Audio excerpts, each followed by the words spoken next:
আসসালামু আলাইকুম ভিউয়ার্স, আশা করি সবাই ভালো আছেন। ভিউয়ার্স, আজকে আমি আরও একটি গুরুত্বপূর্ণ বিষয় নিয়ে আপনাদের সাথে আছি। আমরা যারা কম্পিউটার বা ল্যাপটপ ব্যবহার করে থাকি, দেখা যাচ্ছে যে আমাদের কম্পিউটারে উইন্ডোজ সেট আপ করার পরে আমাদের উপরের দিকে অর্থাৎ যে আইকনগুলো থাকার দরকার, যেমন computer icon, recycle Ben icon, অনেকে দেখা যাচ্ছে আমাদের এই আইকনগুলো কিন্তু থাকে না। দেখেন আমাদের এখানে কিন্তু যে কম্পিউটার যে আইকনটা থাকে সেই আইকনটা কিন্তু এখানে নেই।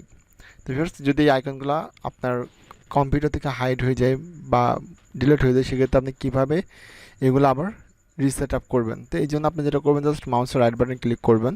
ক্লিক করার পর আপনি এখানে পার্সোনালাইজে ক্লিক করবেন। ওকে, তো ভিউয়ার্স দেখতে পাচ্ছেন পার্সোনালাইজে ক্লিক করার পর আমাদের এখানে কিন্তু কোথাও আহ, দেখেন কোথাও কিন্তু লেখা নেই যে ডেস্কটপ আইকন।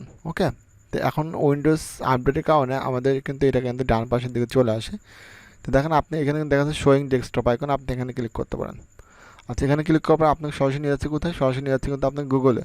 কিন্তু আমি চাচ্ছি গুগল ছাড়া কিন্তু আমাকে আমার এই ডেস্কটপ আইকনগুলো কিন্তু ফিরিয়ে নিয়ে আসতে হবে। এই জন্য আপনি যেটা করবেন, জাস্ট আপনি এখানে থিমে ক্লিক করেন। কোথায়? থিম। আচ্ছা, থিমে ক্লিক করার পরে দেখতে পাচ্ছেন এখানে লেখা আছে ডেস্কটপ আইকন সেটিংস, জাস্ট এর উপর একটা ক্লিক করে দেবেন।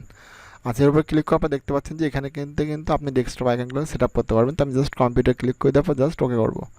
এখন কিন্তু ভিউয়ার্স আমার কিন্তু এখানে কিন্তু দেখবেন যে কম্পিউটারের যে আইকন সেটা কিন্তু এখন চলে আসছে, দিস পিসি আইকনটা কিন্তু চলে আসছে।